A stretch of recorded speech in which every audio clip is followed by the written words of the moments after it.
Now it's time for our Notre Dame feature. May I have your attention, please? You need passion. You need desire. You need one. We play with that passion. We play together. We play for each other. And we play to win. We are Notre Dame.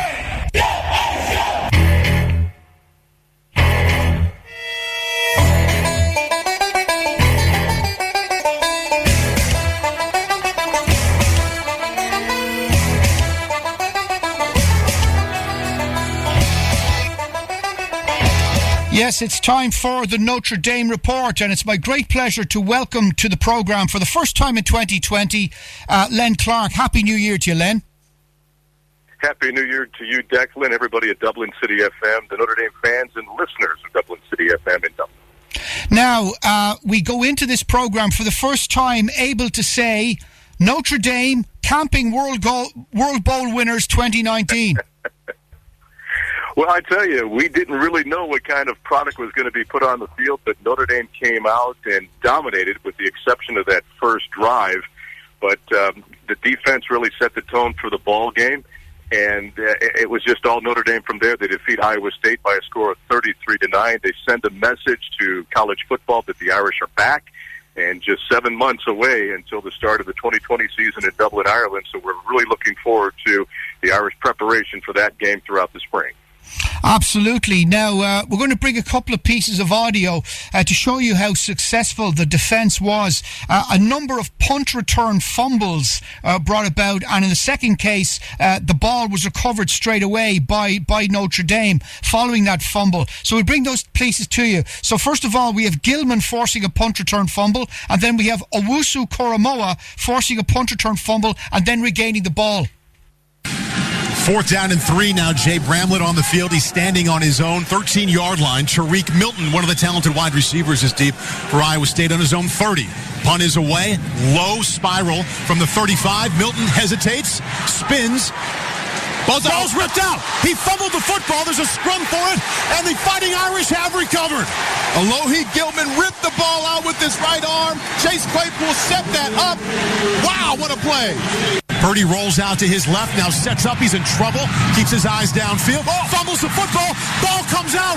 Notre Dame has it. Jeremiah Owusu Koromoa stripped the football from Brock Purdy and then recovered it himself. Second fumble recovery for Notre Dame here this afternoon. So that was from 2 attacks by Iowa State. Notre Dame regained possession at a cost of 0 points. 3 turnovers by Iowa State in the first half, but that Alohi Gilman strip really set the tone for the ball game. Notre Dame won the coin toss. They elected to receive. Most teams will usually defer so they get the ball to start the second half.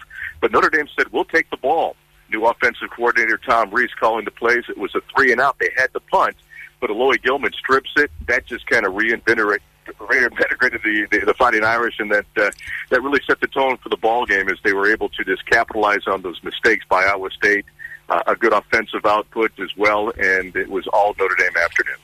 It's true what they say, defense wins championships, and on this occasion Notre Dame's defense was key in making sure that Iowa State didn't get any sort of traction on the scoreboard.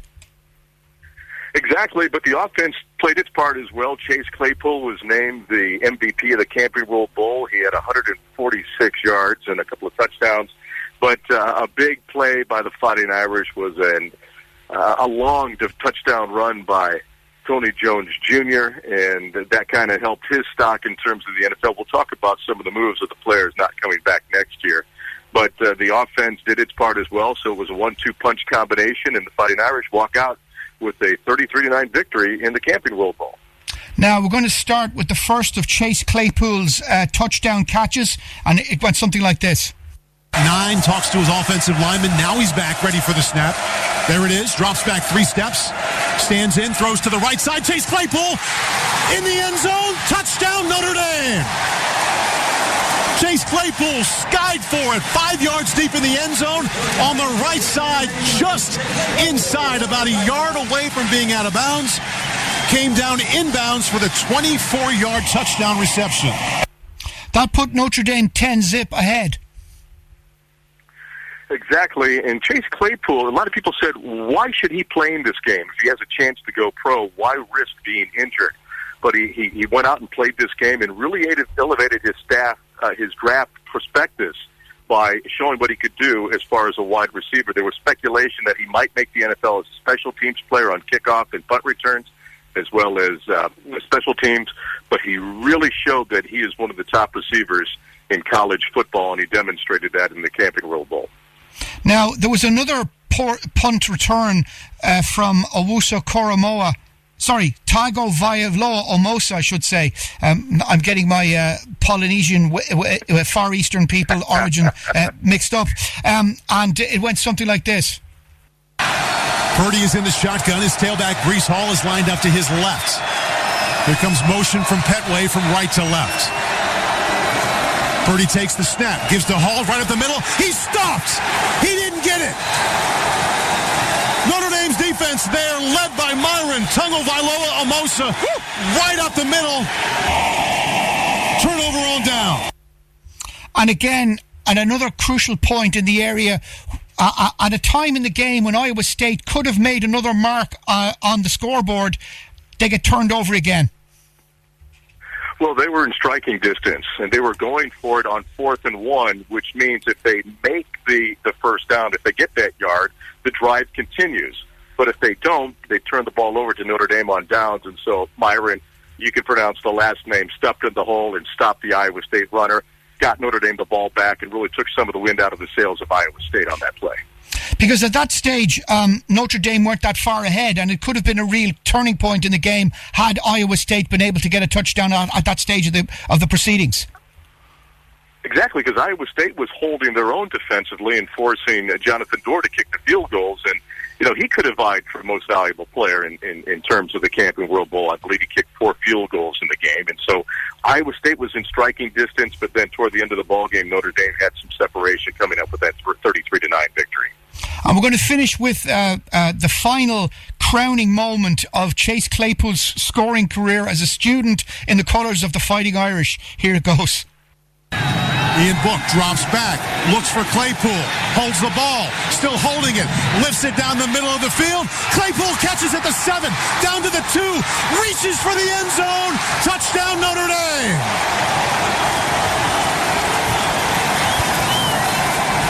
44 yards of patient Ian Book to a leaping and then lunging Chase Claypool for his second touchdown of the day. Say their names and time me.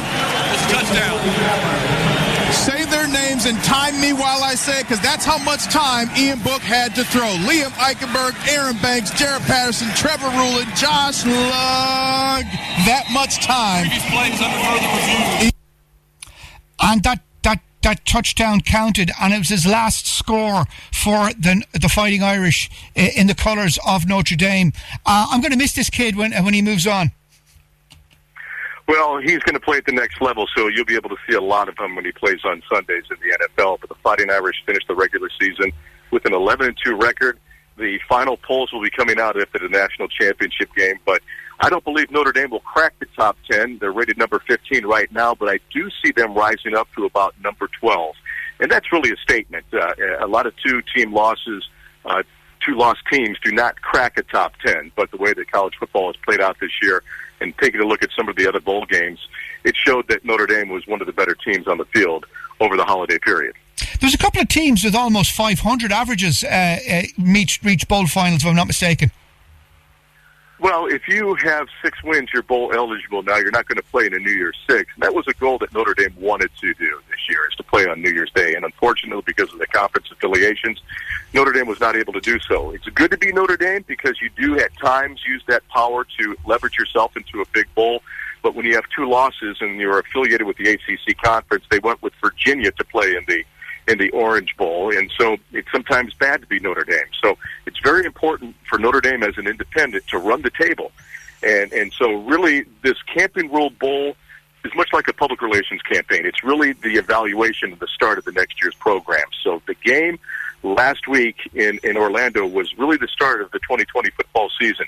They'll take a break. They'll come back for some winter conditionings and then start March 1st preparing for spring drills, which will culminate in the Blue Gold game in April. And then they'll take some break off for the summer. And then before you know it, it's August and time to come over to Dublin to open up the 2020 season against the Naval Academy.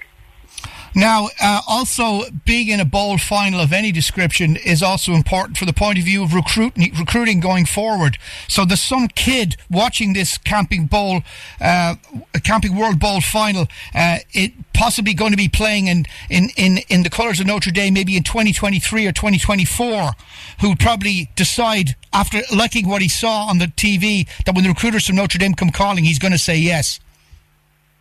Exactly, but also winning a bowl game says a lot in terms of recruiting as well. And recruiting is very important. You need to continually have that pipeline to fill the spots of individuals who are leaving. So let's talk about some of the players who are coming back and leaving. Ian Book, after the Camping World Bowl, said that he will come back for a fifth year. He did not play his first year. He was what we call a red shirt, which was there. You do not play your first year. So he had another year of eligibility, although academically he will graduate. So he will be back for a fifth year. Tony Jones Jr. had another year of eligibility. He has decided to move on. And tight end Cole Kmet, who was also a top baseball prospect, he said earlier in the year that he would come back for a fifth year, but because of the draft and not too many tight end prospects in the draft, he is projected to be a second-round draft choice in the NFL draft that is coming up later this year, and he has decided to leave. So Notre Dame has picked up a graduate transfer from Northwestern, just outside of Chicago, in Ben Skowronek. And they've added some recruits as far as freshmen who will come in early and graduate transfer to another player coming from Ohio State. So right now they have 88 players on scholarship, and the maximum you can have is 85.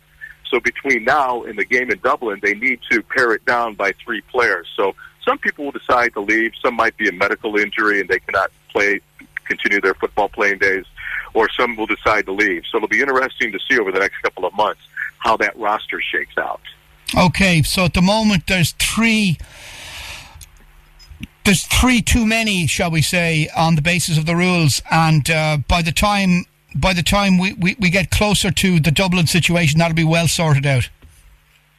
That's true, but you know what could happen is that there could be a player who might have a nagging injury. He could say, I'm not going to play. He'll take a redshirt year. So technically, he is still on scholarship, but he will not be able to participate on the field. And so they need to get it down to 85, as you said. And so there's going to be some chess playing and some decisions made. A lot of people will get their degree and decide to move on with life. And so if it's a skill position or a position that Notre Dame really needs to rely on, then the coaching staff will say, hey, we would really like to have you come back. But right now, at the wide receiver position, with the loss of Chase Claypool, they're going to have some people coming in. And the tight end position, we have some individuals that will be able to contribute. There's a recruit coming in out of Kentucky named Michael Mayer, but Brock Wright is coming back.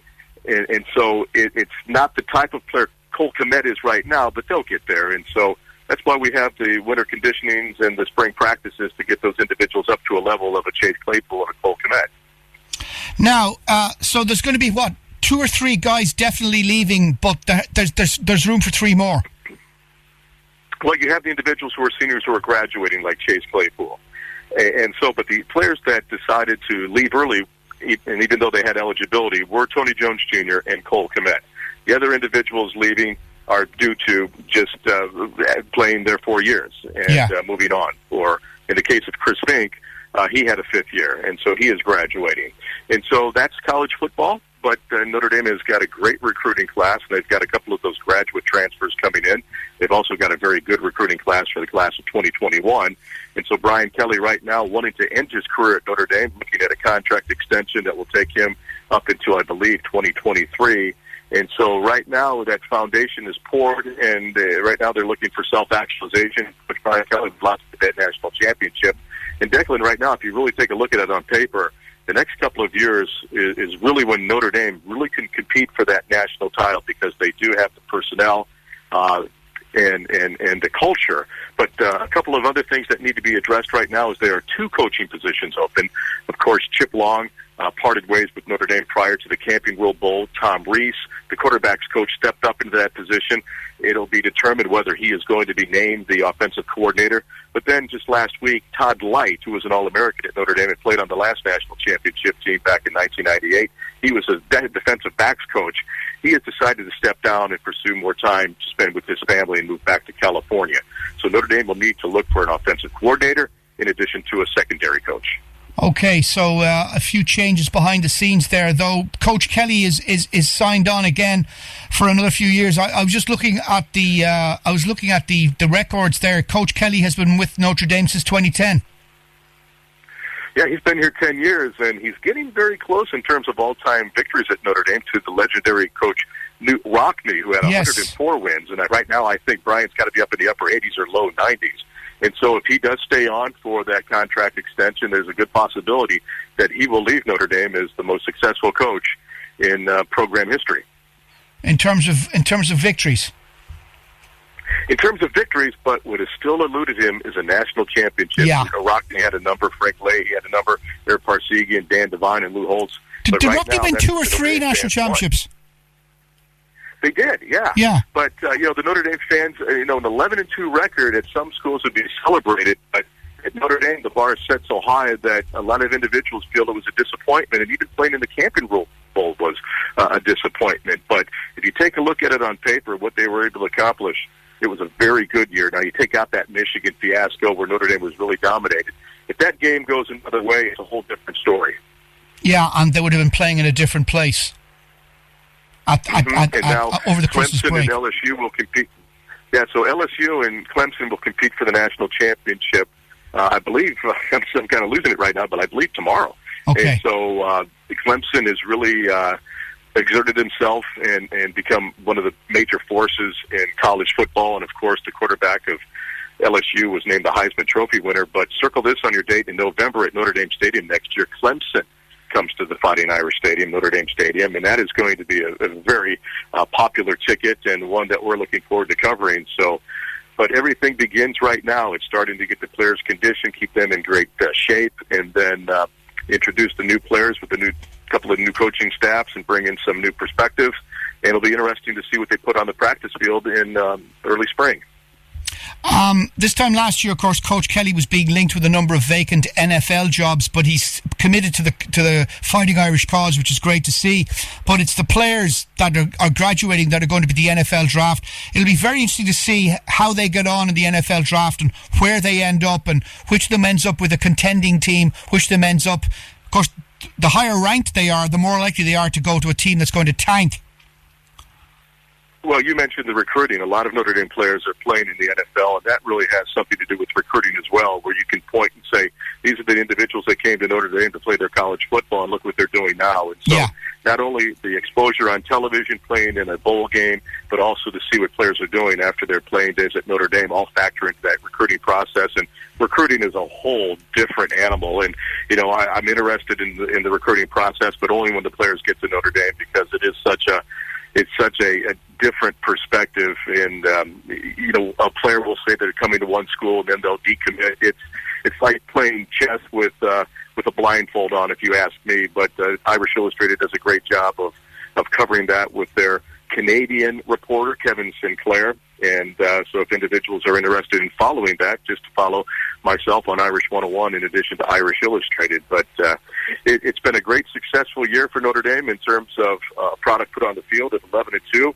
And we've had a great time bringing it to you on Dublin City FM. And Declan, I'm very appreciative of that. And we have to also mention we have a great sponsor in Indiana Dunes Tourism. And if you want to extend your Notre Dame visit, come on over to the United States and take in a Notre Dame football game, or even just walk on campus.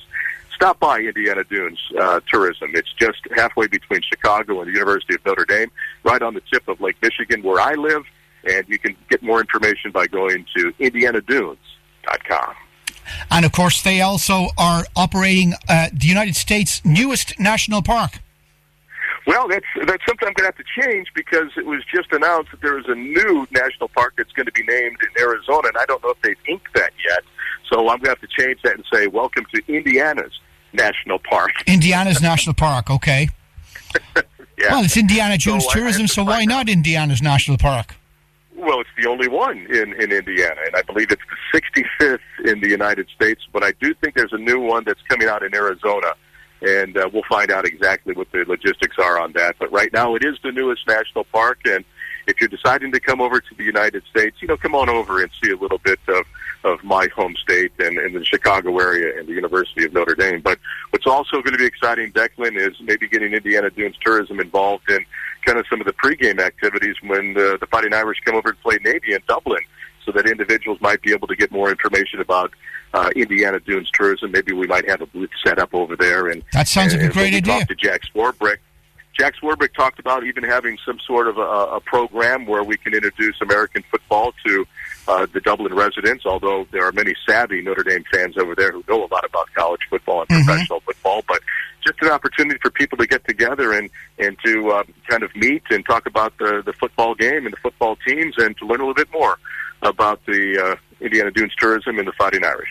Well, Len, we hope to talk to you next week, and indeed somebody at this end of the process with regards to the ticketing and travel agency end of the process for next summer's bowl game in August. So we're going to have both of you on the programme, all things being equal, on next Sunday's show. But for the moment, Len Clark, thanks very much. Thank you, Declan, and once again, Happy New Year to you, the staff at Dublin City FM, who do a great job, in addition to the Notre Dame fans and the listeners in Dublin, Ireland. We say at Notre Dame, go Irish. Go Irish indeed. And that brings our Notre Dame segment to a close.